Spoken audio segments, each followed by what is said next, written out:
Welcome back, guys. It's that time again. We are going to be doing our mid-set review. So if you guys saw any of our set reviews in the beginning, before Streets of New Capenna came out, we rated all of the cards between 1 and 5 based on their limited playability in the average deck. So minus some points for highly synergistic cards. We have Yanks on the call, which is my normal co-host for these set reviews. And you guys can also find our pre-set set review on Cool Stuff Inc. as well. So in this video, we actually picked out our maybe 8-ish cards that we think either over or underperformed our initial expectations. We picked out a couple of our pet cards or favorite things that we wanted to talk about. And we also have a ranking system, myself and Yanks, for the order of power level of the different families, which we're going to talk about. We do have different orders, so we'll kind of dig into why we think those things are different. So let's go ahead and, well, first of all, welcome back, Yanks. Thanks for having me, as always. So we're going to start right out of the gate with our first over or underperforming card, and that's Ballroom Brawlers. This is a 5-drop human warrior. It's a 3/5. This is whenever Ballroom Brawlers attacks, Ballroom Brawlers and up to one other target creature you control both gain first strike, or your choice of first strike, lifelink until end of turn. So initially, we gave this card a 2.5, which I think is not too far off, but typically 3/5s for 5 are very underwhelming. We see this in elephant form. They usually do a little something, but this one has actually been a bit of a haymaker. What do you think, Yanks? Yeah, I think we weren't sure that this card would be great. It doesn't really synergize with any of the mechanics of the set, but what it does do is it's just a big body. 5 toughness is really hard to deal with in this format. And on the flip side, when it starts attacking, lifelink, I think, is more important in this set than it has been in recent memory for any set that didn't have a heavy life gain theme, because you do end up with a lot of scenarios where you're doing ground versus air races, and that can just change the dynamic completely. Yeah, the flexibility of being able to put your foot on the gas and race them when needed is super important, and the ability to be more defensive in that you can gain the life, you can be first strike. It's super flexible, and I've had this come down in a game I was very, very much losing, but be able to play this, stop one attacker, and then be able to crack back and get lifelink was super important, and brought me back in that race and ended up winning a game that looked way gone. So I think we gave it a 2.5 initially. I think this is a pretty easy 3. It's a beautiful curve topper, and we definitely didn't give it enough credit. Yep, agree with all that. All right, let's go ahead and move on to card number 2, Rabble Rousing. This is a card that's in my current draft deck right now. I was actually fairly high on this card, but it felt like it needed a lot more synergy, a lot higher creature count than it actually does to get going. Yeah, I think the fact that it's whenever you attack with one or more creatures, it's not non-token creatures, so it just feeds into itself is really key. Even if you attack with, say, with 3 creatures, 2 of which are these 1/1s you've already made, and they die, you're still making 3 new ones. It's still kind of growing unless they're all suiciding. Yeah, and it doesn't even need to grow. For example, if you have 3 1/1s and they have 2 blockers, you just throw them into a bus and they replace themselves. Even, it is a partial grow if they don't have enough blockers, but it's super low downside, and having just a few creatures is enough. Yeah, I mean, this card, I've yet to beat it other than the one game where I was able to, they only got 1 token off of it on the turn they played it, and I was able to untap and exile it immediately. Anytime it's sat on the board at all, I've lost to this card. I've beaten it a few more times than that. It hasn't been quite so impactful in a lot of my games because you're able to outmaneuver them as far as whittling down their board, making the blocks not profitable. But yeah, it is really, really tough to do as well. You definitely need some vigilance creatures to be able to attack back. But initially, we gave it very stupidly a 3, which I think was in the middle there between the two of us. And this is easily a 4. Yeah, I mean, I think my experience has been higher, but it does, it is still 5 mana. You need a board state. It doesn't win the game literally by itself, so it's hard to give it higher than that. The funny thing is I think you were a 2 and I was a 4. We gave it a 3, and then now you're a 5. That's pretty interesting. Yeah. And I think I'm probably about the same for what I probably expected in the beginning. I think it's a little bit better, but not a ton. Okay, moving on to our third card, moving into blue, we have the Broker's Veteran. A 2-mana human soldier says whenever it dies, put a shield counter on target creature you control. It's a 2/1. This actually trades reasonably well in the format, which we expected it to, but one of the things I didn't really expect is for shield counters to be as good as they are. Yeah, I think you'll see a bit of a theme with some of the cards that we talk about, and that shield counters were just kind of underrated. I mean, 2-mana 2/1, it's not a relevant creature type. It just feels kind of blah. Like, you just throw it in your deck, you're okay with it. And nobody's saying this card's amazing, but it trades often enough, and then basically trades for a second card or something with that shield counter a lot of times. Yeah, and then you throw this on your 4-drop, your Echo Inspector, Flyer, and if they don't have an exile mechanic, which there aren't a ton of in the set, then you just kind of win the game off that shield. They kind of need 2 premium removals. Kill shots and murders no longer do it on your 3/4 Flyer, and that can close out a game very quickly. Yeah, the lack of exile effects outside of the one white spell, and you do have a couple -X effects in black. You've got Riveteer's Charm that might make them sacrifice things, but this mostly dodges a very large portion of the relevant removal in the format. The shield counters do. And you were saying that this trades very well, actually, and that's the neat thing about this card is that it's kind of a sneaky 2-for-1, right? So if you trade with this, even if it's something small, they're 2-drop, they're whatever, and then you put this onto your Echo Inspector, and that Echo Inspector is a problem as a 3/4 Flyer, oftentimes they do have to use 2 pieces of removal or like a chump Flyer with, their Inspiring Overseer and then a removal spell. It kind of gives you a free 2-for-1, which you just don't really expect when you see this little 2-for-1 2-drop. Yeah, the format's relatively small and it favors power. You don't see a lot of 2/3s. You see a lot of 3/2s, in this case 2/1s. So these cards tend to trade up. Certainly true. So initially we gave this a 2, but I think it is a 2/5, and I've been happy to play it in all my blue decks. Yep, agreed.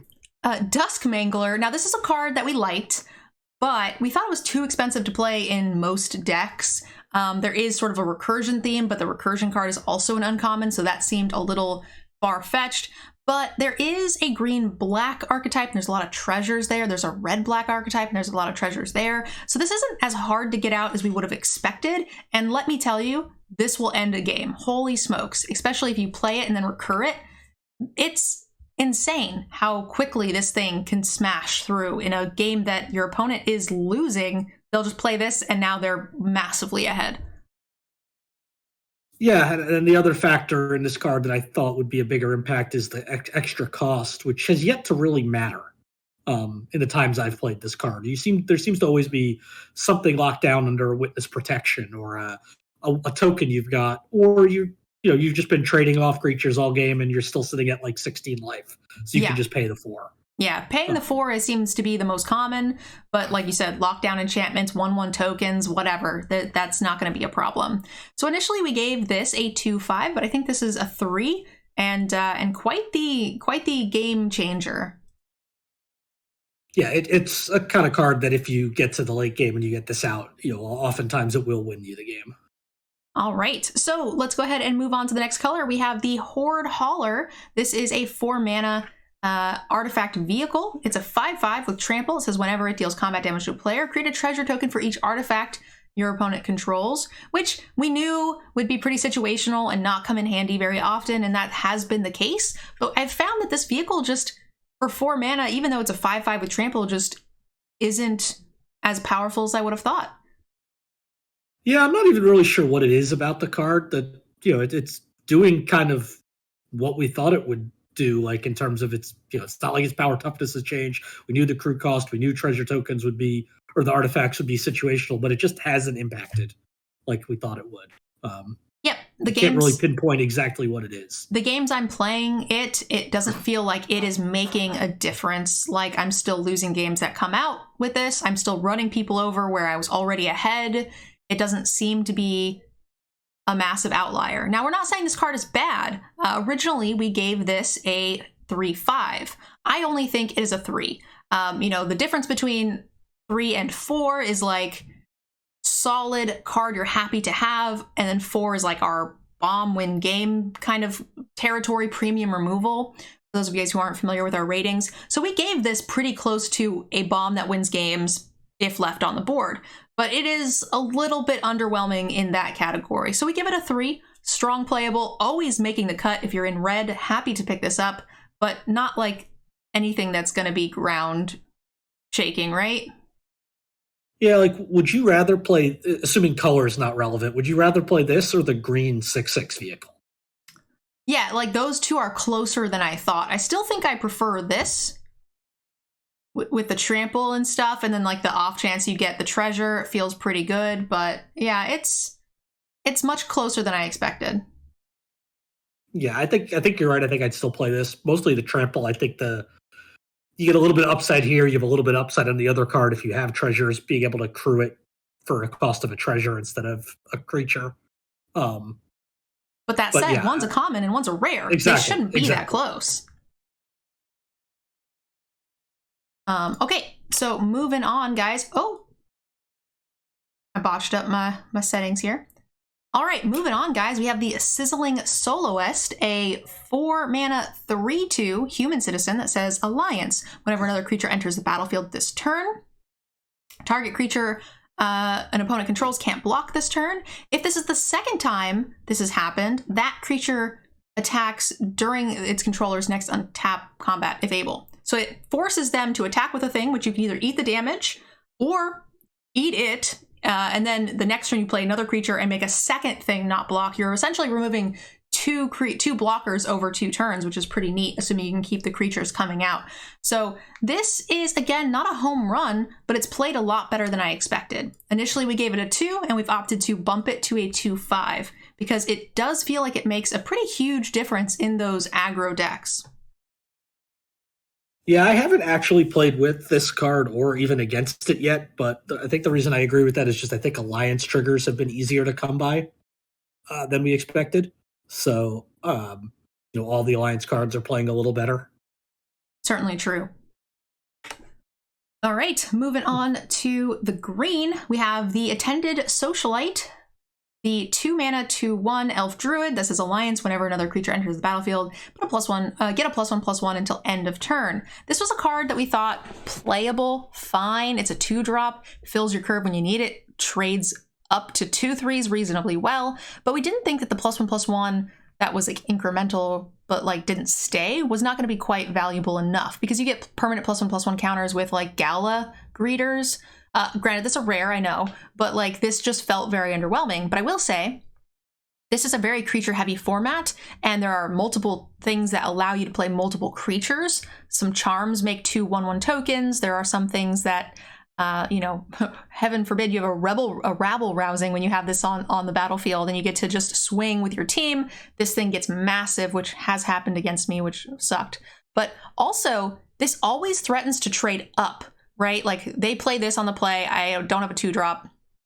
I play a Jewel Thief, and then they just play a creature attack into the Jewel Thief. And I don't want to block it because it feels super bad. And then the next turn I play something else, and then they play 2 creatures, and then they do the same thing. And I'm just always kind of in that boat of trading down to this thing. Yeah, the fact that you have multiple cards in the set at common or uncommon that make multiple creatures, whether it be at instant speed like Cabareti Charm or Rocco or is it Rakish Revelers? Is that the Cabareti uncommon, the 5-drop that's 5/3 and makes a 1/1? Yeah, that's correct. All the fact that you don't need 2 cards to get 2 triggers on this. A lot of the times, means that this gets to keep attacking later in the game than a lot of 2-drops usually do. Yeah, and honestly, the format is just not as tall as we maybe thought. I mean, I remember not thinking it was very tall, so this isn't true. But the fact that you just play a 2-drop and it attacks for 3 every turn, because it is such a creature-heavy deck, I think is quite valuable. Yeah, there are lots of late games where you just look across the board and you're still seeing, maybe it's a wide field, but you've got a lot of X2s and maybe X3s. Yeah. Like, there aren't a lot of 4 and 5 toughness creatures running around. Definitely. So we gave this initially a 2. We're going to bump it to a 2/5. I think it's a little bit better of a curve filler than we initially gave it credit. Moving on, this is the only card on our list that actually doesn't have a point boost or decrease, and this is the Cleanup Crew. We gave this a 3. We still think it's a 3, but we wanted to note that it is a much higher 3. It plays very strong. Like, we thought, okay, every deck needs a mammoth, every deck needs whatever, but the artifact enchantment has been very powerful. Exiling cards, less so, but the life gain is also just a nice bonus. And there are a fair amount of vehicles in the format and a fair amount of lockdown enchantments as well. Yeah, I think for me, the reason I wanted to talk about this card is just, we see 6 mana 6/6 in a lot of formats, right? Colossal Dreadmaw in like 45 of them. But there just aren't a lot of big things like we've been talking about with the last few cards. Like, this just dominates a battlefield. Certainly true. And the enchantment removal, with how many ascendancies are viable and a few others, rabble, rousing. I've seen fight rigging a few times, which is not a terribly good card, but like, this just comes in handy way more than you expect.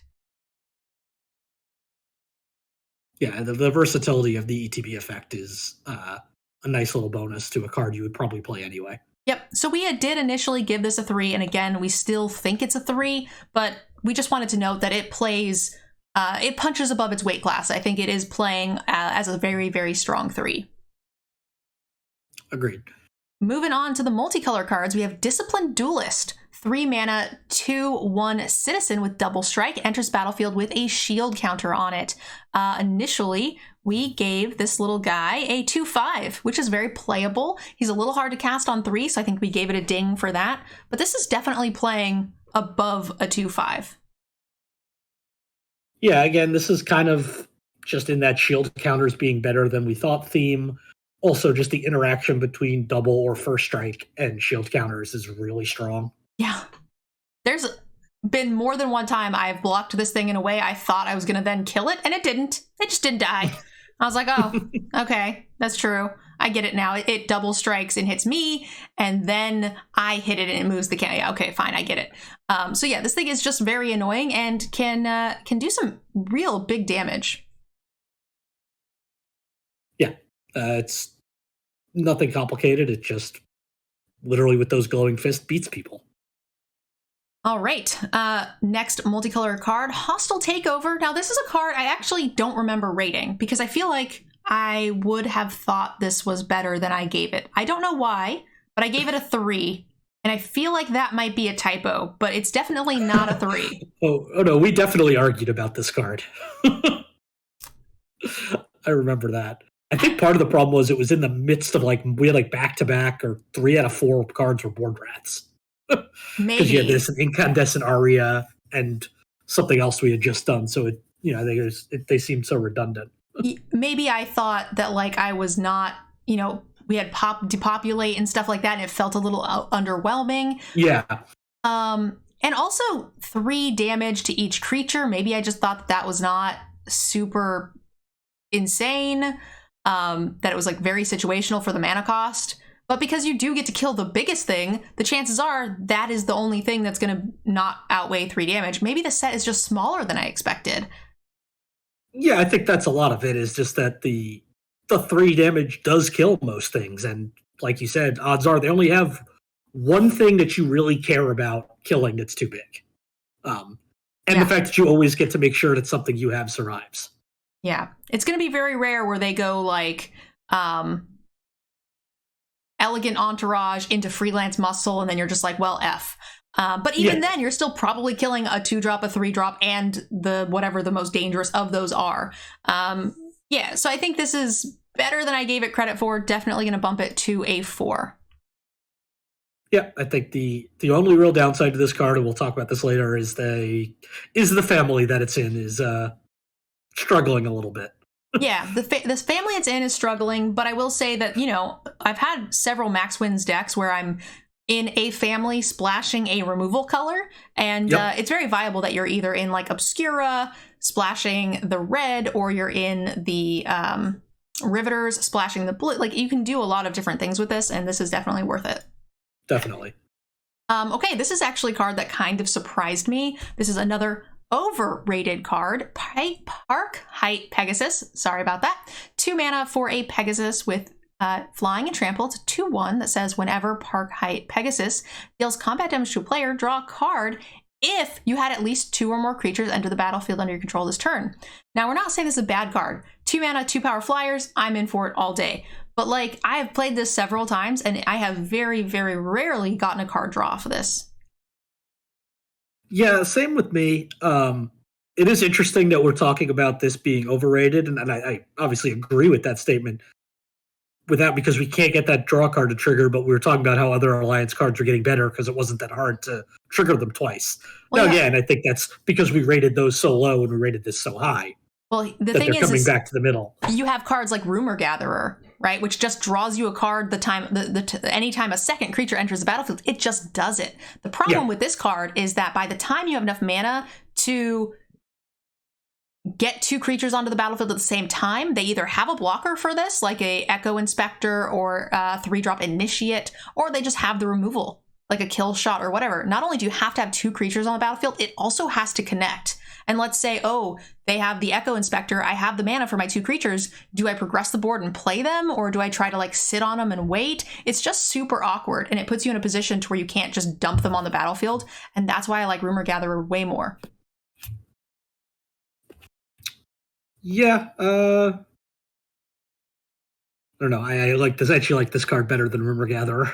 Really? I've drawn so many cards off Rumor Gatherer. Yeah. I just think, whatever. I mean, we're not talking about Rumor Gatherer, but I don't know. I like this basically just for its body so much better. Agreed. Like, I'm never cutting this card. I still think the rating is roughly the same, but this one is rated what it is because it's a 2 mana, 2 power flyer. Oh, absolutely. The other one is like better for the long game, better for the draw. Like, if I'm ever trying to draw cards, I would rather have the Rumor Gatherer on the field. Yeah, I think that's fair. So yeah, initially a 3/5. We're going to bump this down to a 3. Again, super happy to have this. This is that realm where it's like, ooh, great. But like, it's not a blowout bomb like I thought it was. It's not a big time generator of power and not power, but card advantage. Card advantage, yeah. Thank you. Okay, moving on to the colorless cards. Paragon, we have a 4 mana 2/2 flyer that every 3 mana you spend gives +1/+1. If it was 1 mana of different colors to do this, then it gets a +1/+1 counter instead. Initially, we gave this a 2. We thought it was kind of a filler if you needed 4 drops, but I thought it was going to be too slow to actually put in the work. But we're finding that this format is a lot slower than we expected.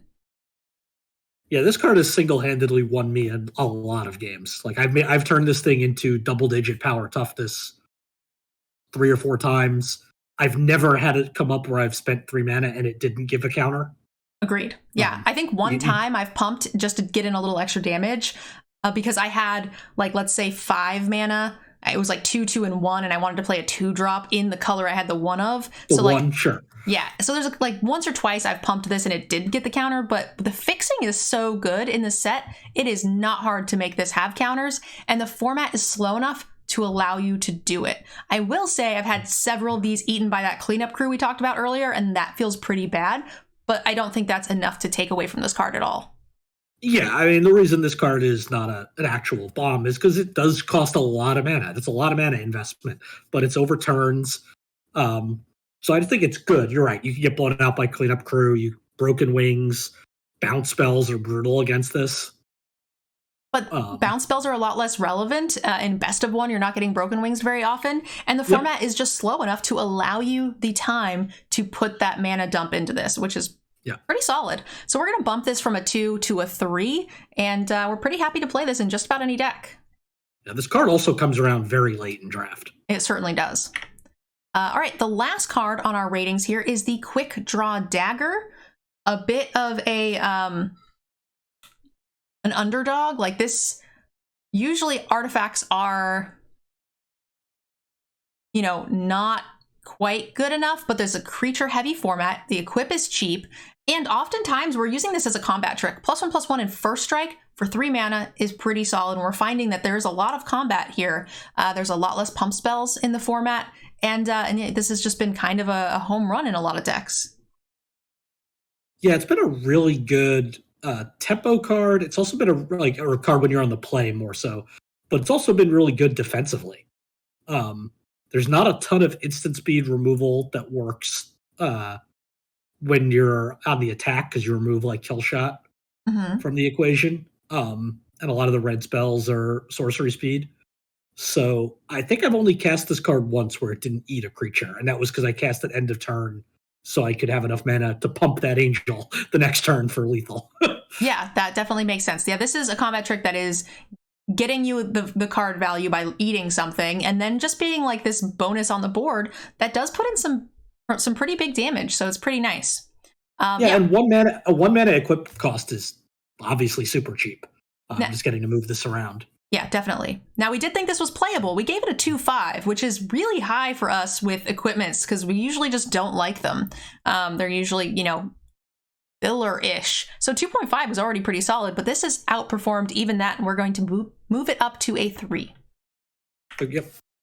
Okay, so now we picked 2 cards. These are not over or underrated our expectations. They just are something a little bit special. Maybe they have overperformed our thought, but still within the realm or range that we gave them. So Yanks actually picked Rocco, the Cabareti. So what is that? I can't read. Caterer. That's like Caterer. Okay. God damn it. They throw parties. He's bringing There's the a food. lot more text on this card. Cabareti Caterer, X red, green, and white for a legendary elf. That text is way smaller. I'm gonna let you read that. When it enters the battlefield, if you cast it, you may search your library for a creature card with mana value X or less, put it onto the battlefield, then shuffle.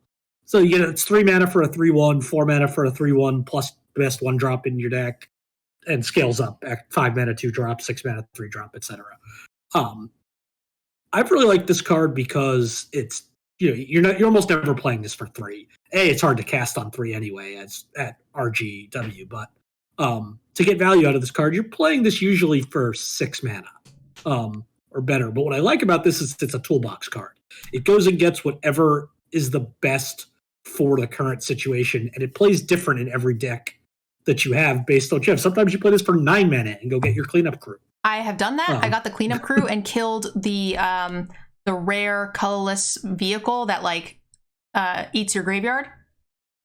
Oh, the Hearst, the unlicensed Hearst. Yeah, so I used this, cast it for 9, killed a Hearst, and holy smokes, that's so much value. It's a 2 for 0. It's just nuts. Yeah. You can play this for, if you have an alliance heavy deck, you play this for 6 and go get your magician, and now you've got 3 creatures entering the battlefield that turn for triggers. Yeah, and then you could pump that with the go wide green spell. Yep. There is a lot of options with this card, and I'm finding that the downside to a card like this often is that we just don't have the time to wait for it, so you end up having to cast it because the format's just too quick. But this format, like we said before, is actually quite slow, and you have all the time in the world in most games to work this in, and oftentimes you don't even want to dump all of your mana into this because you just want to get a specific card, like Yanks was saying, a toolbox card that will do a thing that you need it to do, and you're not necessarily looking for just your biggest thing, and that's really cool. I like this a lot. A card that could be, a 3-drop, you're not happy playing this for 3, but a 3-drop or a 5-drop or an 8-drop or a 9-drop, it's just the flexibility is so good. Certainly. And oftentimes, too, just playing this for 5 and you're just getting 2 for 1, just getting a random 2-drop still feels really powerful in the set. Yeah. All right, here's the card I wanted to talk about. If you guys watch me on Twitch at all, or even on YouTube, you know I love Quasi. Quasi is my favorite card of all time. This is maybe all time's a little stiff, but very good. 4 mana for a Cephalid Advisor. It's a 3/4. That says whenever you draw a card, target opponent loses a life, you gain a life. There's some decent card draw. Connive plays very well with this. And we definitely didn't overrate this. We gave it a very high rating in the beginning. But what I think I underestimated was the amazing feeling of killing somebody with it. They just your opponent knowing that when you draw a card, they're going to die, right? Your card draw brings them pain, and that brings me joy.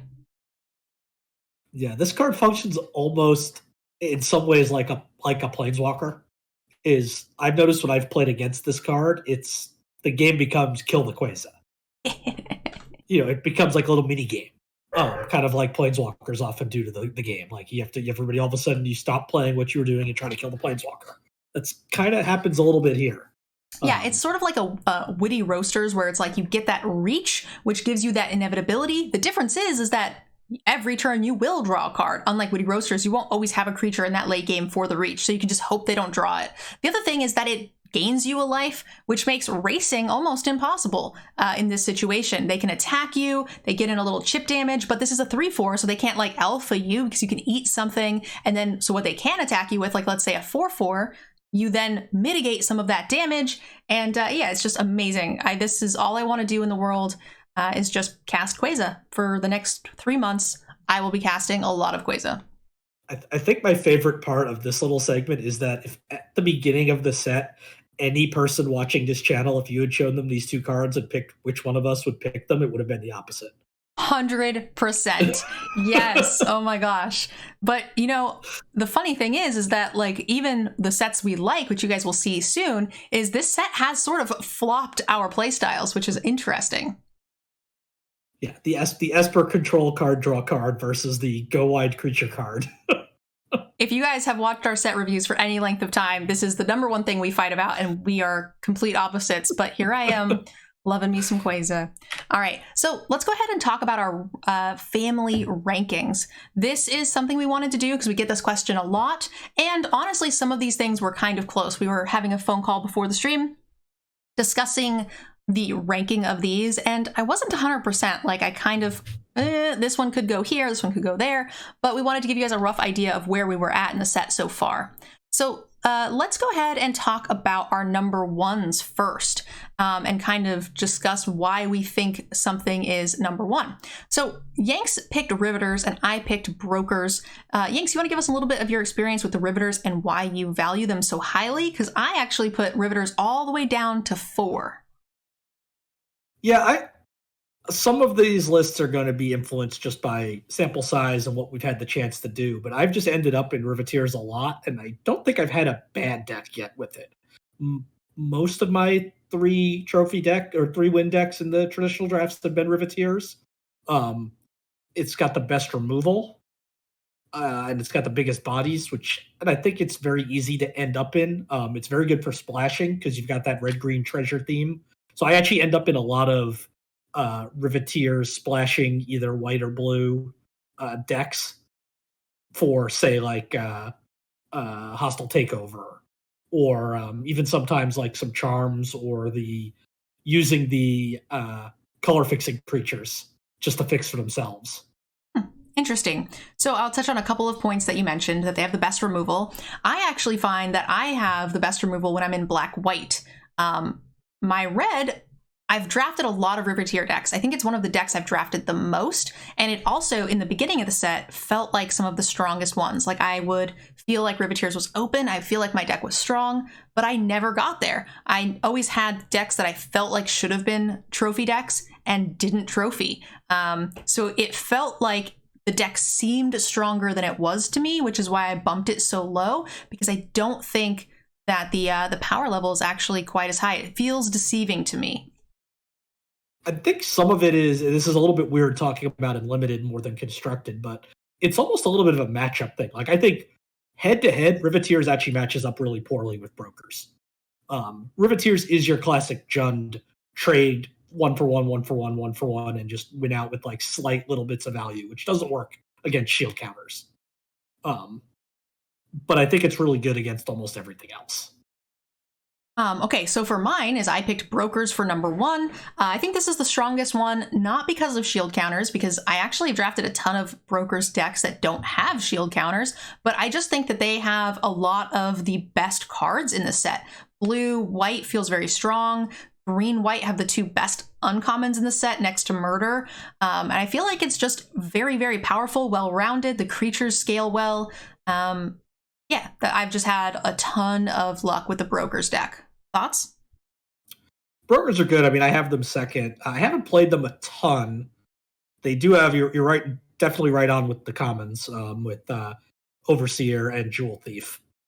I just struggle to get into the deck, and I don't know if it's because I feel like there's, especially to me on the white, and blue side, there's a pretty big drop off after Overseer. Green, I still think has a lot of good commons. But I don't know, maybe or maybe just because I think Brokers is probably correct. You're probably correct that it's at the top of the list. The kind of consensus pick for best family, so it might be somewhat overdrafted. Interesting. On some tables. So you have it second, so very, very close. So moving on to my second, we have Obscura, which we'll touch on just briefly. This might be a little, we just talked about my deep, deep love for Quasi. So that might be kind of, making me not the best judge here. But I've had a lot of Obscura decks, and it's been one of my highest trophying decks, highest trophying families. You have it all the way down to 4. You want to tell us why? I just haven't played much with it. I do have one trophy deck with it, which was on the back of Quasi and Double Sleep with the Fishes. But without Quasi, I have trouble getting into it. Kind of like Brokers, it's the same way. I just struggle to. I just tend to find myself veering in a different direction. Interesting. I've seen a lot of like nimble larcenists go super late, and that has felt pretty good to me, and felt pretty open. And I've hit a lot more than I thought I would on that card, so I'm much higher on it. But yeah, that's just a card that I've seen, or a family that I've seen that is, for me, reasonably easy to get into and reasonably consistent to trophy. So we both picked Cabareti as third. I think for me, I put this here because I didn't really know where to put it. I haven't played it a ton, maybe only twice, I think. I don't ever find myself in it, just because I feel like when green and white are open, I just run into Brokers because I feel like it's a lot stronger. But they do have Overseer and Jewel Thief, so Cabareti should just be one of the more powerful ones because, again, they have some of the strongest uncommons. I think they're in 2 of the better colors, and I think the red is kind of holding it back. See, for me, I think what happens with my drafts is I end up a lot of times in red-green early, and then I end up in some 4-color non-blue Cabareti Riveteer amalgamation based on, like, do I see Murderers or do I see Overseers? Or, do I see Cabareti Charms? Do I see Riveteer Charms? That sort of thing. Yeah, I think what you were saying about Obscura is I think what happens to me in Cabareti is that, like, you were saying that you end up being pulled somewhere else just because it doesn't feel like those cards are quite as strong. So you just end up somewhere else. When I see Cabareti, I just get pulled into Brokers, right? Because I feel like it's so much stronger. So I guess maybe I'm overvaluing those cards. But that said, we both have it in the same tier. Riveters, you had it at 1. I touched on briefly that I just feel like it presents stronger than it ends up. And we talked about the Obscura combination there. And last, why did we both pick Maestros to be last? I think I've only played Maestros once, and I just, outside of something like Hostile Takeover, it doesn't really feel like there's a reason to be in that deck. You could get, I guess, a whole pile of Murderers and Strangles and just be like a straight removal deck, I guess. But, the themes just don't seem to be there. Yeah, so the synergy is not quite there. I haven't been loving like the graveyard no. Like the mana cost Dimir. one. I haven't been loving the Dimir thing quite so much. Sometimes I happen to get a little bit of that synergy in my Obscura deck, but I feel like that's what Maestros really wants to be synergizing around. I don't love it. I don't love the casualty cards quite as much, which feels a lot like Maestros, what they want to be doing. It just doesn't feel as powerful. I did play a fair amount of Maestros in Sealed, but like that's just because that's what happens. But again, anytime I'm seeing any of the 3 Maestros colors open, there's always another color pairing that can go stronger than the 3rd color of the Maestros. Yeah, I think it also suffers from being the only family that only has one option of the top 3 commons. Right, it has Murder, but it can't get either of the other 2. Yeah, where every other house it's easier way to get into them because there's 2 of those 3, early pick commons. Certainly true. I will say for my bottom 3 are all red. So for me, the weakest color is easily red because all of the houses at the bottom of my tier list share red. Yeah, mine are a little bit all over the place. A bit mixed, yeah. Yeah. What do you I guess think? Demir is what I like the least, with Obscura and Maestro being at the bottom. Sounds right. What do you think the best color is? Ooh. I guess for me it's green. Just at least looking at all three houses at the top are the green houses. Yeah. So for me, that's white. The top three houses are all white. I think my second highest is blue, and then I think my third highest color would be black. Interesting. Yeah, I mean, white is very good. You know, I would certainly put that second on mine. Maybe it's better. It's a shame. Like, I feel like Jewel Thief's so good, it like carries almost. I'm like, well, it's like fourth, but if you have a Jewel Thief, it's like second. Yeah, I mean, I don't know. I guess for me, green, it's just like looking at comments like Socialite's pretty good. Strong Arm has been good. Gardener's fine. Cleanup Crew's an uncommon, but that's been really good. Like, I guess I really like the green uncommons. I end up with between Cleanup Crew, Elegant Entourage, and Freelance Muscle. All right. I end up there a lot. Definitely true. So let's wrap this up. One of the things I wanted to touch on really quickly is the new mechanics, because this is, again, you know, just an update. We talk about these at the beginning of the set as well. If you guys want to check out our initial takes on all these things, please check out those set review videos. They are already up on the YouTube channel for you. So we had a couple of new things, right? We have Casualty, we've got Connive, and we've got shield counters. Well, of the three new things, what do you think has been the most powerful in the limited format? Ooh. It's not Casualty, as you can see from us putting it there last. I would rank Casualty as last. I think it's probably Connive. I think Shield Counter is better than expected, and I think we also need to throw Alliance in there. Oh, I did forget about Alliance. Alliance is so hit or miss, though. I feel like some of the Alliance abilities are so good, like they're not consistent. So yeah, I mean, Alliance is an ability word, not an ability. So it's a little tough. And I guess Blitz. I also forgot about Blitz. But Blitz, I mean, Blitz is nice, but it's not really what the deck is themed around. I don't play a ton of Blitz, again, because like the red is so far down. The only Blitz card that's really, really impressed me is the Goons. I've liked it. I've liked Chaldea's Strong Arm. I was literally about to say that. I was like, oh, and the Strong Arm. Yeah. And sometimes I've blitzed in like the 2-drop, the 1/2 Menacer, and that's like just got into some chip damage and drew me a card when I needed to, which is nice. But again, I don't think it's a powerhouse. I like the Strong Arm and I like the Goons. So now that we've added those two, I would say it's probably Connive at first for number 1 spot, and then I would say shield counters, and then I would say Blitz, and then Alliance. Oh, probably Alliance, then Blitz. I think I like Fencer and stuff like that a decent amount.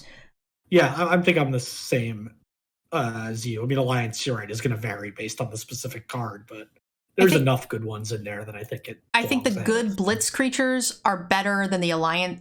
Are better than the best Alliance creatures, but I think there are a lot more Alliance creatures I like to play than there are Blitz creatures I like to play. Yeah, I think that's fair.